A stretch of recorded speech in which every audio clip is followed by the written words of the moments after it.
আমরা স্ট্রোকের বেসিক কিছু ব্যবহার করেছি অলরেডি। আমরা ফিল কালার এবং স্ট্রোক কালারের সাথে অলরেডি পরিচিত। এখন যেটা করব সেটা হচ্ছে স্ট্রোককে আমরা আরও বিভিন্নভাবে ব্যবহার করার চেষ্টা করব। ওকে, এখানে যে লাইনগুলো ব্যবহার করা হয়েছে বেসিক্যালি শুধু স্ট্রোকের ব্যবহার করা হয়েছে, আর কিচ্ছু না। শুধুমাত্র স্ট্রোক ব্যবহার করে আমরা সম্পূর্ণ ড্রয়িংটা করতে পারি। শুধুমাত্র ফুলগুলা ব্যবহার করার জন্য আমরা পেন টুল ব্যবহার করব। ওকে, সো আমরা সিম্পলি চলে যাব পেন টুলে। আমাদের অবশ্যই উপরে ফিল কালার আছে এবং স্ট্রোক কালার নান করা আছে।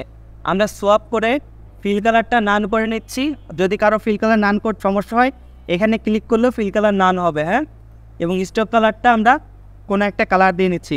যেহেতু আমাদের ব্যাকগ্রাউন্ড যেটাকে আমরা রেপ্লিকেট করার চেষ্টা করছি সেটা যেহেতু ব্ল্যাক আসছে, আমরা যদি ড্রয়িংও ব্ল্যাকে করি তা ব্ল্যাকের ওপর ব্ল্যাক আমরা বুঝতে পারবো না।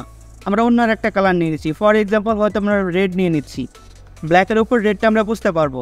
ওকে, তো এখন রেড নিয়ে নেওয়ার পর এখন আমাদের কাজটা হচ্ছে আমাদের ড্রয়িংটা করতে হবে। স্ট্রোকটা এখানে 0.1 আছে, যা আছে যেভাবে আছে সব কিছু ওইভাবেই থাক। আমরা শুরু করি সর্বপ্রথম।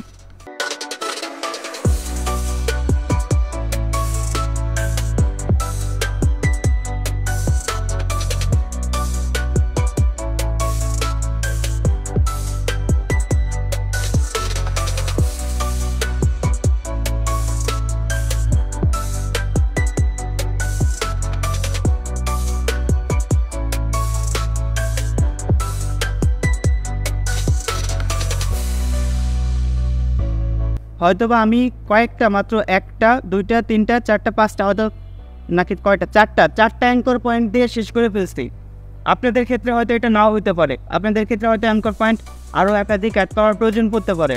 ঠিক আছে, তো অ্যাঙ্কর পয়েন্ট অ্যাড করার প্রয়োজন বলে ভয় পাওয়ার কোনো কারণ নেই।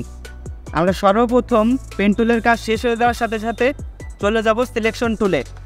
সিলেকশন টুলে চলে গিয়ে এটাকে সিলেক্ট করলে আমরা যে স্ট্রোকটা নিয়েছি সেই স্ট্রোকের কিছু অপশন আমাদের কন্ট্রোল প্যানেলে দেখতে পাচ্ছি। ওকে, এখন কন্ট্রোল প্যানেলে আমাদের স্ট্রোকটা আছে কি, এখানে কি লেখা ইউনিফর্ম, তাই না?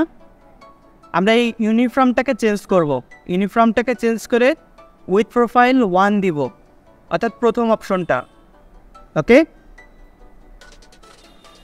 এখন চাইলে তো আমরা স্ট্রোককে পরিমাণে বাড়িয়ে এটাকে ম্যাচ করাতে পারি, বাট কিছু কিছু ক্ষেত্রে এটা ম্যাচ নাও করতে পারে। ঠিক আছে, তো আমরা প্রাথমিকভাবে যতটুকু প্রয়োজন আমরা স্ট্রোককে বাড়িয়ে এটাকে ম্যাচ করিয়ে নিলাম। বাট আমরা যদি নিচের দিকে খেয়াল করি, নিচের দিকে ও সমানভাবে চিকন হয়ে আসছে, বাট আমাদের আরেকটু মোটার দরকার, তাই না? আমরা তখন আরেকটা টুলকে ব্যবহার করবো। এই টুলটার সাথে নতুন পরিচিত হবেন আপনারা, পরিকল্পনা টুলটা, সেটা হচ্ছে উইথ টুল। কিবোর্ডের শর্টকাট হচ্ছে Shift+W।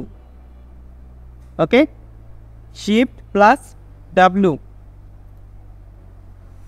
এটা দিয়ে আমরা যে জায়গাটা আমাদের চিকন বা মোটা করার প্রয়োজন শুধু সেই জায়গাটা ক্লিক করে বাইরের দিকে টেনে আমরা প্রয়োজন মতো চিকন বা মোটা করে নিতে পারবো। ওকে, যেই জায়গাটা প্রয়োজন আমাদের যদি মনে হয় যেই জায়গাটা একটু মোটা করার প্রয়োজন,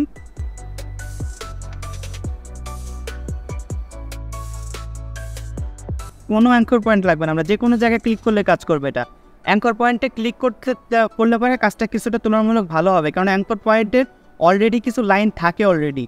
ঠিক আছে, বাট অ্যাঙ্কর পয়েন্টই যে হইতে হবে এমন কোনো বাধ্যবাধকতা নেই। আমরা যদি এখানে একটা অ্যাঙ্কর পয়েন্ট আছে, আমরা যদি এখানে অ্যাঙ্কর পয়েন্টের পরে উইথ টুলটাকে প্লেস করি, দেখবো অলরেডি একটা লাইন আছে, তাই না? আমরা এই লাইনটাকে এডিট করতে পারি। বাট আমাদের যদি প্রয়োজন পড়ে অ্যাঙ্কর পয়েন্ট নাই এখানে, সেখানেও আমরা নতুন করে অ্যাঙ্কর পয়েন্ট অ্যাড করে নিতে পারবো, ডাজেন্ট ম্যাটার।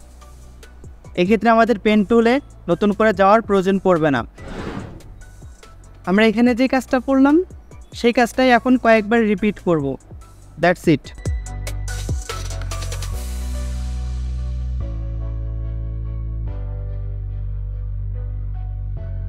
অনেকেরই এমনটা হতে পারে যে যেভাবে ড্রয়িংটা এখানে দেখানো হচ্ছে হাত ততটা স্মুথলি কাজ করছে না, লাইনগুলো ম্যাচ করতেছে না। তো এখানে ঘাবড়ানোর কোনো দরকার নেই, কারণ পেন টুলটাই এরকম যেটার উপর মানে রেগুলার প্র্যাকটিস না করলে এটার উপর হাত স্মুথ হওয়া তুলনামূলক কঠিন। ওকে, আমাদের ড্রয়িং হয়ে গেল। আমরা ঠিক একইভাবে আবারও সিলেকশন টুলে গিয়ে ক্লিক করে ইউনিফর্মকে প্রোফাইল 1 দিলাম, অ্যান্ড দেন আমরা প্রয়োজনে প্রথমে উইথটাকে বাড়িয়ে নিলাম, দেন তারপর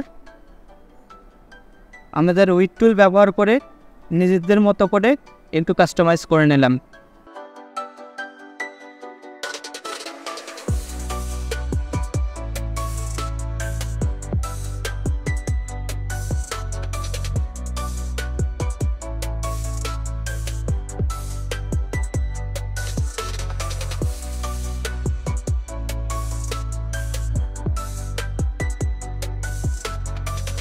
ওকে, আমরা সেম কাজ কয়েকবার আবার রিপিট করব।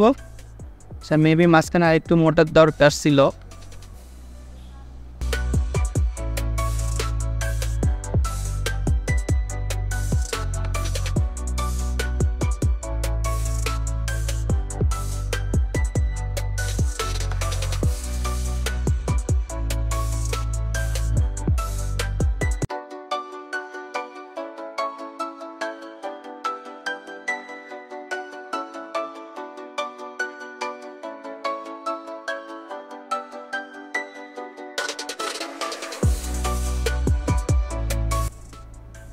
যদি মনে হয় কখনো, একটু খেয়াল করেন, যদি মনে হয় কখন আপনি এইভাবে অ্যাঙ্কর পয়েন্ট প্লেস করছেন, ম্যাচ করতে পারতেছেন না, সিম্পলি আমরা আন্ডু করে দেবো, কন্ট্রোল জেড দিয়ে আন্ডু করে দেবো। এইভাবে অনেকেরই হতে পারে যেভাবে প্লেস করছেন কিন্তু ম্যাচ করতে পারতেছেন না, কন্ট্রোল জেড দিয়ে আন্ডু করে দিয়ে পরবর্তীতে আবার ট্রাই করবেন।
কোনো অ্যাডজাস্টমেন্টের প্রয়োজন পড়লে আমরা মনে আছে কি করব, কন্ট্রোল চেপে ধরে পেন টুলে থাকা অবস্থাতেই কন্ট্রোল চেপে ধরে আমরা অ্যাডজাস্টমেন্টগুলো করে নিতে পারি।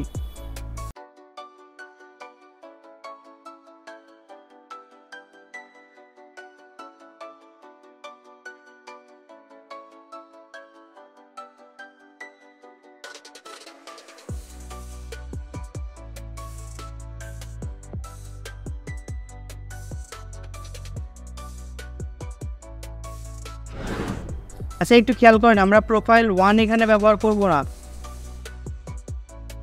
উইথ প্রোফাইল 4 ব্যবহার করব। ওকে, কি হবে উইথ প্রোফাইল 4 এর ক্ষেত্রে আপনার আইকনটা দেখলে বুঝতে পারছেন, এক পাশ সরু হবে আর এক পাশ মোটা থাকবে। ওকে, আমাদের প্রয়োজন মতো উইথ দিয়ে দেন তারপর আমরা পরবর্তীতে উইথ টুল দিয়ে অ্যাডজাস্ট করে নিব।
যখনই আমাদের এডিট করার প্রয়োজন পড়বে আমরা পেন টুলের হ্যান্ডেলগুলোকে, অ্যাঙ্কর পয়েন্টের হ্যান্ডেলগুলোকে কিন্তু ইজিলি কন্ট্রোল চেপে ধরে এডিট করতে পারবো।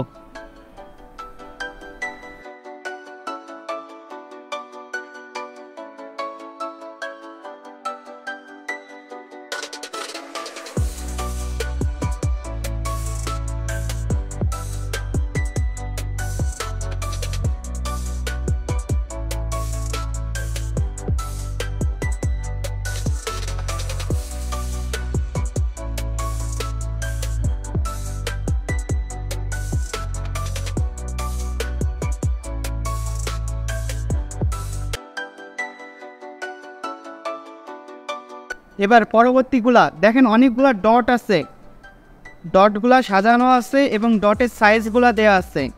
প্রাথমিকভাবে দেখে মনে হতে পারে যে এটা হয়তো বা ইলেপস টুল দিয়ে, এটা মনে হতে পারে প্রাথমিকভাবে যে ইলেপস টুল দিয়ে এইভাবে করে ডট দিয়ে আমরা একটা একটা করে ডট সরিয়েছি, ঠিক আছে? প্রাথমিকভাবে এটা মনে হতে পারে যেমন একটা একটা করে ডট সরিয়েছি, বাট এর যে সাইজের প্রপোর্শন সেটা মোটেও ঠিক হবে না ওইভাবে করতে গেলে। বাট এটা আমরা আরেকভাবে করতে পারি, সেটা কীভাবে? Let's try. আমরা আবারও ফিল কালারকে নান করে দিচ্ছি, স্ট্রোক কালারকে নিয়ে নিচ্ছি, ওকে? চলে যাচ্ছি আবারও পেন টুলে অ্যান্ড দেন ড্রয়িং শুরু করছি।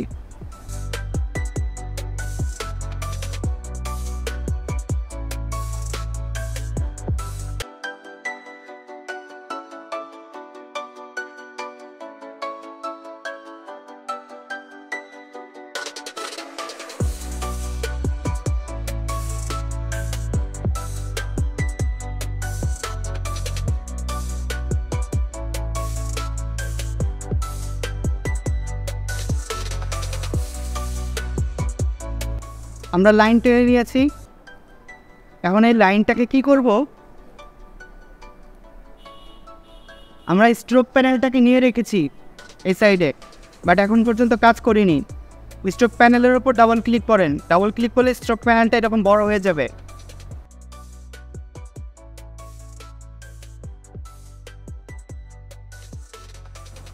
এবার আমাদের পরবর্তী টার্গেট হচ্ছে যে স্ট্রোকের কিনারাগুলো আছে সেই কিনারাগুলো যেন রাউন্ডেড হয়। আমরা প্রত্যেকটা স্ট্রোক, আমরা যদি এটাকে জুম করি, এর কিনারাগুলো কি আছে? শার্প আছে, তাই না? এই কিনারা যেন শার্প না হয়ে রাউন্ড হয়, আমরা তার জন্য প্রথম অপশনটা ক্লিক করব। দেখেন রাউন্ড হয়ে গেছে না? আগে কি ছিল? শার্প ছিল এরকম, এখন আমরা রাউন্ড করে নিয়েছি, ওকে? এবং যে কর্নারগুলো আছে, অর্থাৎ এই স্ট্রোকগুলো আমাদের এখানে তেমন কোনো কর্নার নেই, বাট যদি এমন থাকতো, এইভাবে কোনো কর্নার থাকতো, ঠিক আছে? এই যে কর্নার হয়েছে একটা, এই কর্নারগুলোকে যদি আমরা রাউন্ড করতে চাইতাম তাহলে আমরা এই অপশনটাকে সিলেক্ট করতাম। আমাদের প্রাথমিকভাবে কর্নারটা আছে শার্প, আমরা যদি কর্নারটাকে সামনে থেকে কাটা এইভাবে সিলেক্ট করতে চাই তাহলে আমরা তৃতীয় অপশনটা সিলেক্ট করতে পারি, অর্থাৎ কর্নারটা এখান থেকে কাটা হয়ে যাবে, ওকে? বাট আমাদের আপাতত কাজ হচ্ছে রাউন্ড নিয়ে, আমরা দেখালাম এটা আমাদের আপাতত দরকার নেই। আমরা এখানে চলে যাচ্ছি আবার। তো এটার ক্ষেত্রে আমরা কি করেছি? ক্যাপসটাকে রাউন্ড করেছি, কর্নারটাকে রাউন্ড করেছি, ওকে? এবার আমাদের এই লাইনটা আছে একটা সিঙ্গেল লাইন, বাট আমরা এই লাইনটাকে ডটেড লাইন করে দিব। এই লাইনটাকে করে দিব ডটেড লাইন বা ড্যাশ লাইন। এখানে ড্যাশ লাইন দেওয়া আছে, জাস্ট এই ড্যাশ লাইনের যে বক্সটা আছে এই বক্সটার উপর ক্লিক করব।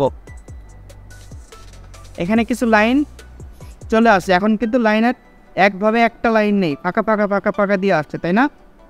এখানে যে ড্যাশ আছে, ড্যাশের সাইজটাকে আমরা তুলনামূলক কমিয়ে নিচ্ছি, অ্যান্ড স্ট্রোকের যে সাইজটা আছে এখান থেকেও বাড়াইতে পারি, আবার এখান থেকেও বাড়াইতে পারি, সমস্যা নেই।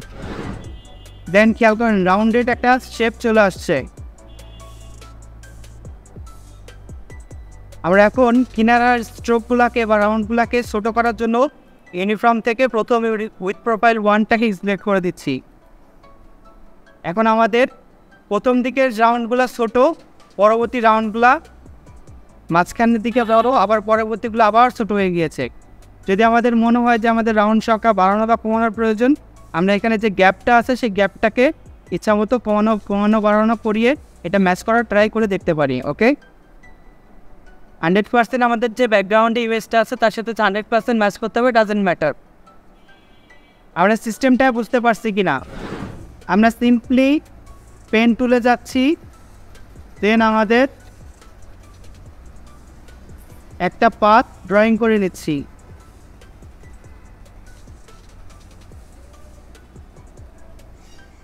আচ্ছা, আমাদের প্রাথমিক অবস্থা সব কিছু এরকম থাকবে, ঠিক আছে? সব কিছু এরকম থাকবে, আমাদের প্রয়োজন মতো আমরা অ্যাডজাস্ট করে নিব।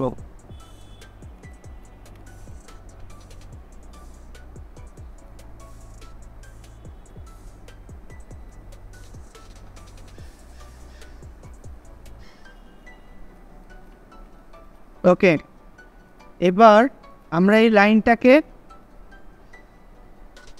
ক্যাপস অর্থাৎ লাইনের যে কিনারাটা আছে সেটাকে আমরা রাউন্ডেড করব, অ্যান্ড দেন কিনারা যে কর্নারগুলো আছে সেই কর্নারগুলোকেও রাউন্ডেড করব। স্ট্রোক প্রাথমিকভাবে ক্লিক করলে আপনাদের এই সবগুলো অপশন আসবে না। স্ট্রোক প্যানেল, ডান পাশে যে স্ট্রোক প্যানেল আমরা স্ট্রোক সাজানো দেখিয়েছিলাম, তার মধ্যে আমরা আগে থেকে স্ট্রোক এনে রেখেছিলাম, বাট স্ট্রোক প্যানেলের কাজ এর আগে কখনো করাইনি। ওকে, স্ট্রোক প্যানেলের উপর যদি কারো স্ট্রোক শো না করে ডাবল ক্লিক করবেন, ডাবল ক্লিক করলে শো করবে, তখন স্ট্রোকের এই বাকি অপশনগুলো আপনি পেয়ে যাবেন। আমরা ক্যাপস রাউন্ডেড করলাম, কর্নার রাউন্ডেড করলাম, রাউন্ডেড করার পর আমরা এটাকে এখানে এটার দরকার ছিল আমাদের ওপরেও রাউন্ড কি ছোটো থাকবে, নিচেও ছোটো থাকবে, তাই না? এদিকেও ছোটো, এদিকেও ছোটো, বাট মাঝের দিকে বড়। বাট এটার ক্ষেত্রে আমাদের দরকার হচ্ছে ওপরে ছোটো, নিচে বড়। তো আমরা এখানে ইউনিফর্ম প্রোফাইল 1-এর পরিবর্তে প্রোফাইল 4 ব্যবহার করব। ওকে, তাহলে আমাদের এক পাশ চিকন হয়ে গেছে আর এক পাশ মোটা আছে। আমরা যে স্ট্রোকের উইথটা আছে, এই যে স্ট্রোক প্যানেলে স্ট্রোক উইথ, খেয়াল করেন ওই যে সাইডে প্রদীপটা খানিকটা পাশ কেটে গিয়েছে, স্ট্রোক উইথটা আছে, স্ট্রোক উইথটার উপর ক্লিক করে স্ট্রোক উইথটাকে তুলনামূলক মোটা করে নিলাম। এখন আমাদের যে লাইনটা আছে সেই লাইনটাকে ড্যাশ লাইন, এই যে ড্যাশ লাইনের যে বক্সটা আছে এটা আনচেক আছে, এই বক্সটাকে জাস্ট চেক করে নিব। বক্সটাকে চেক করে দিলে পরে আমাদের ডটেড লাইন চলে আসছে। এখন এখানে হয়তোবা সবারই বাই ডিফল্ট 12 পয়েন্ট থাকবে, বাই ডিফল্ট 12 পয়েন্ট থাকবে। 12 পয়েন্টটাকে 0 করবেন, অ্যান্ড দেন গ্যাপটাকে পরিমাণ মতো কমানো বাড়ানো করে সাইজটাকে অ্যাডজাস্ট করে নেবেন।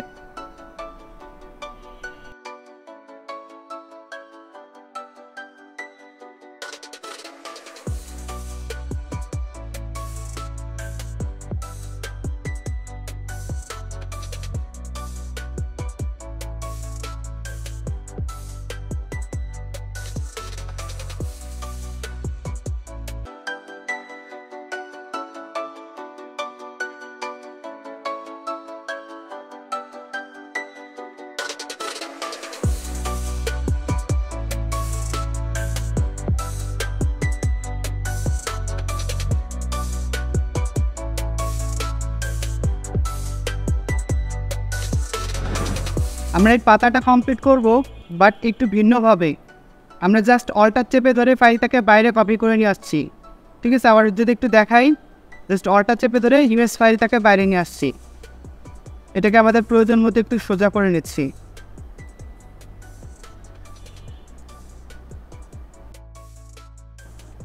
আমাদের ড্রয়িং করার ক্ষেত্রে অধিকাংশ সময় একটা প্রবলেম আমরা ফেস করব, সেটা হচ্ছে আমরা যখন এই পাশটা ড্রয়িং করেছি,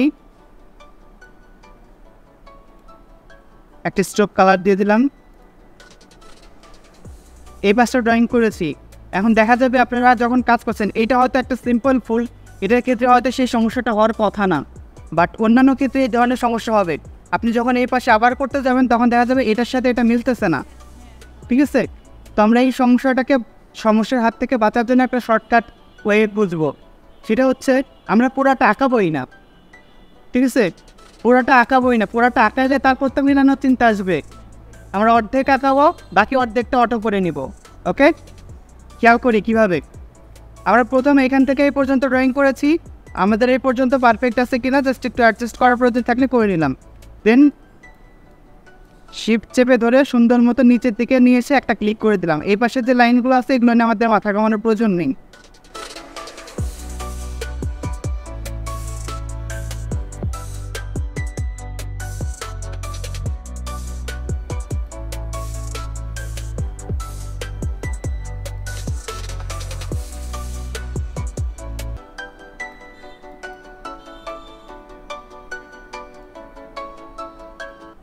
ওকে,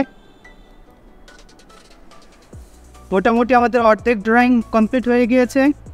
খেয়াল করে রিফ্লেক্ট করবো আমরা এটাকে, এটার উপর রাইট ক্লিক করব, ট্রান্সফর্ম থেকে যাব রিফ্লেক্টে। ওকে, দেন আমরা প্রিভিউটাকে অন করলাম অ্যান্ড দেন একটা কপি করে দিলাম। আগেরটা যেমন ছিল তেমনই থাকলো, এটা একটা কপি হয়ে গেল।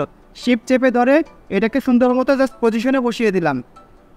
ওকে, অ্যান্ড দেন আমরা দুইটাকে একবারে সিলেক্ট করে দুইটা শেপকে একটা শেপ বানানোর জন্য সেটার ক্ষেত্রে আমরা কোন অপশনটা ব্যবহার করব? পাথফাইন্ডার থেকে। গুড, আপনি যে বলতে পারছেন পাথফাইন্ডার থেকে করবো এটাই অনেক বেশি, অনেকে বলতে পারবে না। পাথফাইন্ডার থেকে কোনটা বলেন তো? ইউনাইট করব। ওকে, তাহলে আমাদের দুইটা শেপ মিলে কিন্তু একটা শেপ হয়ে গিয়েছে। আমাদের কিন্তু দুই পাশ ড্রয়িং করার প্রয়োজন নেই আর। এ পর্যন্ত কি সবাই বুঝতে পারছি? ওকে, এখন আমাদের যদি প্রয়োজন হয় যে নিচের দিকের এই লাইনগুলো টানার দরকার, আমরা সিম্পলি লাইনগুলো এখন স্ট্রোক দিয়ে এঁকে ফেলবো।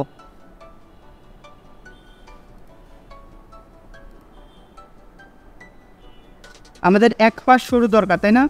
তা আমরা ইউনিফর্ম চেঞ্জ করে উইথ প্রোফাইল 4 ব্যবহার করলে এক পাশ সরু হয়ে গেলো, এক পাশ মোটা থাকলো। অ্যান্ড দেন আমরা সিম্পলি উইথটাকে বাড়িয়ে দিলাম। ওকে, এটার ক্ষেত্রেও ঠিক তাই।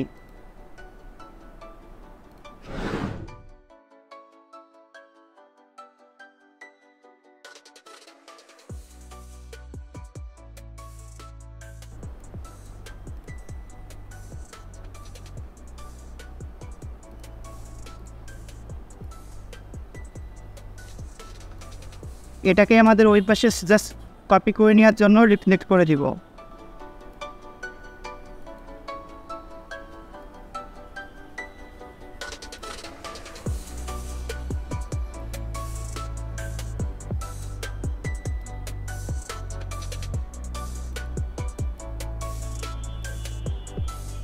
আমাদের ড্রয়িং যদি কমপ্লিট হয়ে গিয়ে থাকে আমরা জাস্ট ব্যাকগ্রাউন্ড থেকে ছবিটাকে সরিয়ে নিলাম। এখন আমাদের এই ড্রয়িংগুলোকে এই ফুলটা আসি স্ট্রোকে, বাট আমাদের ফুলটা দরকার ফিল কালারে। সো আমরা ফিল কালারটাকে আবার ওপরে এনে ফিল কালারটাকে এখন ওপরে এনে জাস্ট কালার সোয়াপ করে দিচ্ছি। তাহলে আমাদের ফিল কালারটা চলে আসলো। অ্যান্ড আমাদের যে স্ট্রোকগুলো আছে নিচে সেই স্ট্রোকগুলোকে আমরা এক্সপান্ড করে নিব। এক্সপান্ড অ্যাপিয়ারেন্স বা এক্সপান্ড, এখানে এক্সপান্ডটাকে গ্রে আছে, সো এক্সপান্ড অ্যাপিয়ারেন্স। ওকে, যেহেতু আমরা পরে করেছি আমরা যদি একটু কালার দিই তাহলে এটা আমরা বুঝতে সুবিধা হবে। এই হচ্ছে আমাদের কালার শেপগুলো এখন আছে। ওকে, আমরা এখন সবগুলো জায়গা এই এই অংশটুকুকে নেগেটিভ করে দেওয়ার জন্য, অর্থাৎ এই অংশটুকু নিচের ফুলের অংশ থেকে কেটে নেওয়ার জন্য পাথফাইন্ডার থেকে চলে যাব মাইনাস ফ্রন্টে। আমরা পাথফাইন্ডারের কাজ ডিটেলসে দেখাইছি, তাই না? পাথফাইন্ডার থেকে চলে যাব মাইনাস ফ্রন্টে। আমরা এই কারণে বলছি যে আমরা যখন এইগুলো ব্যবহার করব তখন কিন্তু এগুলো মনে রাখতে হবে। মাইনাস ফ্রন্ট, আমাদের ফুল কাটা হয়ে গিয়েছে। ওকে, আমাদের পেন টুল দিয়ে কষ্ট করে ড্রয়িং করার প্রয়োজন নেই। সিম্পলি এখন এটাকে নিয়ে এসে আমাদের যে জায়গাটা প্রয়োজন সেই জায়গাটা বসিয়ে দিব।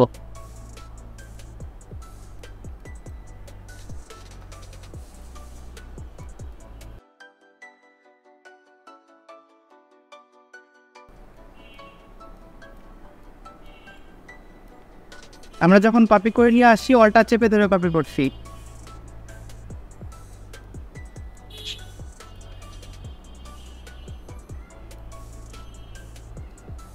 আমরা ব্যাকগ্রাউন্ডটাকে সরিয়ে দিলাম অ্যান্ড এটাকে সম্পূর্ণ ইমেজটাকে আবারও এক্সপ্যান্ড অ্যাপিয়ারেন্স করে দিব। সম্পূর্ণ ফিল কালারে চলে আসছে। আমরা এখন চাইলে এটাকে যে কোনো একটা কালার দিতে পারি।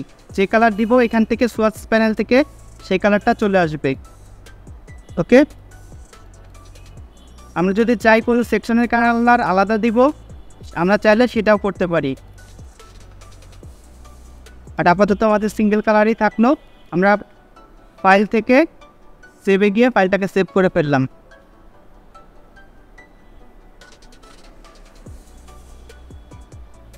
এই পর্যন্ত কারো কোনো কোশ্চেন থাকলে বলেন। আচ্ছা, লাস্ট একটা অপশন, যারা ডিজাইনকে সাবমিট করবেন, বাসায় কাজ করবেন, ডিজাইন সাবমিট করার জন্য আমরা যেহেতু কাজ করছি CMYK-তে, আমাদের বেটার ফরম্যাট হচ্ছে PNG এক্সপোর্ট করার জন্য। ফাইল থেকে, আচ্ছা আবারও খেয়াল করেন, ফাইল থেকে এক্সপোর্ট, দেন এক্সপোর্ট অ্যাজ, ফাইল থেকে এক্সপোর্ট, তারপর এক্সপোর্ট অ্যাজ, অ্যান্ড দেন আমাদের ফাইল ফরম্যাটটা ড্রপডাউন থেকে PNG সিলেক্ট করতে হবে। ইউজ আর্টবোর্ড, আমাদের যেহেতু এখানে আর্টবোর্ড একটাই আছে, তো আমরা রেজ দিয়ে দিলে অটোমেটিক 1ই আসছে, আমাদের এটা চেঞ্জ করার প্রয়োজন নেই। দেন এক্সপোর্ট। আমরা যদি ফোল্ডারটার মধ্যে চলে যাই, তাহলে এখানে আমরা সেই কাজটা দেখতে পাবো। এই যে আমাদের ডিজাইন করা ফাইলটা। ওকে, যেহেতু এটার কোনো ব্যাকগ্রাউন্ড নাই, তাই এটা কালো দেখাচ্ছে। এটা যদি কোনো ব্যাকগ্রাউন্ড থাকতো তাহলে এটা সেই ব্যাকগ্রাউন্ডে কালার দেখাতো। আমরা যদি এখানে কোনো একটা ব্যাকগ্রাউন্ড কালার নিয়ে নিই,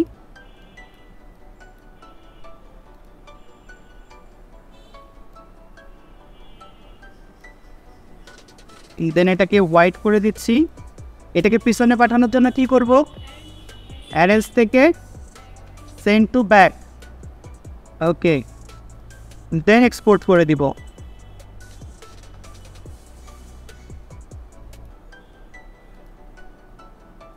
আমরা ফাইলটা যদি এখনও ওপেন করি, তাহলে এটার পিছনে সেই সাদা ব্যাকগ্রাউন্ডটা আমরা দেখতে পাবো। ওকে।